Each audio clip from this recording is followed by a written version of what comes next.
ইরানের supreme leader Ayatollah খামেনিকে সচরাচর মিডিয়ার সামনে দেখা যায় না, কিন্তু যখন সামনে আসে তখন বিশেষ কোনো ঘোষণা নিয়ে আসে। এবারও ঠিক তাই হয়েছে।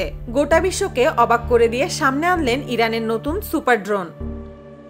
কিন্তু আশ্চর্যের ব্যাপার হলো, এমন ড্রোন আগে কখনো বিশ্বের কোনো দেশের কাছে দেখা যায়নি।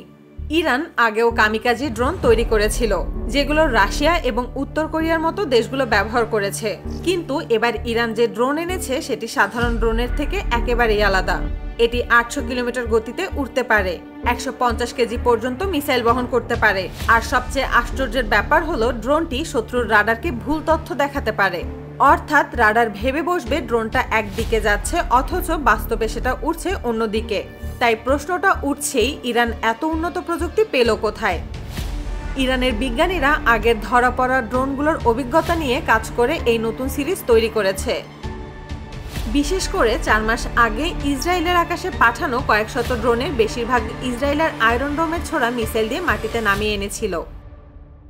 আর তার ঠিক 4 মাসের মাথায় এই ড্রোন সামনে আনলো ইরান। এই ড্রোনের পেছনে রয়েছে ইরানের সবচেয়ে গোপন সামরিক আন্ডারগ্রাউন্ড ফ্যাক্টরি, যা মাটির 200 মিটার নিচে বানানো। সাধারণ ফ্যাক্টরির মতো না, এখানে নেটওয়ার্ক কাজ করে না, স্যাটেলাইট সিগন্যাল পুরোপুরি ব্লক। বাইরের গোয়েন্দা সংস্থা যতই চেষ্টা করুক এই জায়গার কার্যক্রম কোনোভাবেই ট্রেস করতে পারে না। ইরান বহু বছর ধরে তাদের মিসাইল এবং ড্রোন প্রজেক্টগুলো এমন গোপন মাটির নিচের বাংকারে চালাচ্ছে। কিন্তু এবার গল্পটা আরো রহস্যময় হয়েছে। ইসরায়েলের এয়ার স্পেস এজেন্সি দাবি করেছে কিছুদিন আগে তাদের পোর্ট সীমান্তের আকাশে তারা এমন একটি অচেনা ড্রোন দেখেছে যা তাদের রাডারের সিগন্যালকে পুরোপুরি ফাঁকি দিয়ে চলে গেছে। তারা এটাকে ট্র্যাক করতে পারেনি, রাডারে ঠিকভাবে দেখতে পারেনি।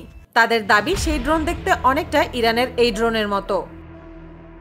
এটা আশপাশে 3 কিলোমিটার এলাকার সব যোগাযোগ সিগন্যাল ট্র্যাক করতে পারে। কারা কথা বলছে, কোন ডিভাইস চালু, কোনটি বন্ধ, সবকিছুই ধরতে পারে। ইরান দাবি করেছে এটি মিসাইল সিস্টেম জ্যাম পর্যন্ত করে দিতে পারে। মানে মিসাইল লঞ্চার ড্রোনটিকে আটকাতে চাইলেও সেটাই কাজ করবে না। আর এই কারণেই ইসরায়েল সবচেয়ে বেশি চিন্তিত।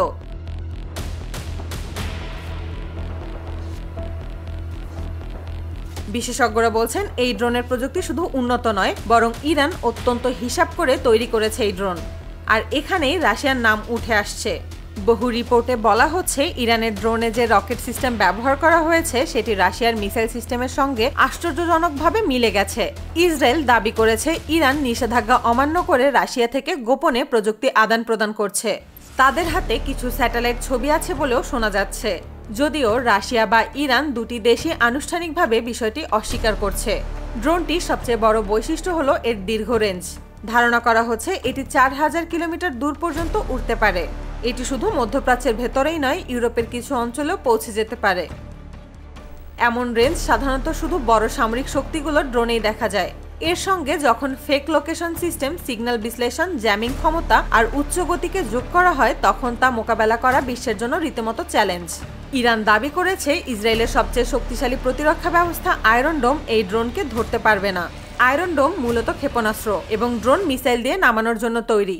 কিন্তু যদি সত্যি এটা ইসরায়েলের পোর্ট সীমান্তের আকাশে ঢুকে থাকে তাহলে তা সত্যি আয়রন ডোমকে ফাঁকি দিতে পারে। মধ্যপ্রাচ্যের ভূ রাজনীতিতে এই ড্রোনের আগমন এক ধরনের নতুন প্রতিযোগিতা শুরু করেছে। সৌদি আরব, আরব আমিরাত, কাতার সবাই নিজেদের প্রতিরক্ষা ব্যবস্থা নতুন করে সাজাচ্ছে। কারণ যে ড্রোন একটি দেশের সবচেয়ে শক্তিশালী রাডার সিস্টেমকে ভুল পথে চালিয়ে দিতে পারে তা ইরানের যে কোনো শত্রু দেশের জন্যই বড় চ্যালেঞ্জ। এই প্রক্রিয়াগুলো শুধু ড্রোনের জন্য নয়, বরং ইরানকে সামরিক প্রযুক্তির দিক থেকেও আরও শক্তিশালী করার জন্য তৈরি করা হচ্ছে। কারণ আগের নিষেধাজ্ঞা এবং চাপের মধ্যেও তারা নিজেদের সামরিক শক্তিকে আরও উন্নত করেছে। আর এবার ইরানের এই ড্রোন মধ্যপ্রাচ্যের সমস্ত হিসাব বদলে দিয়েছে।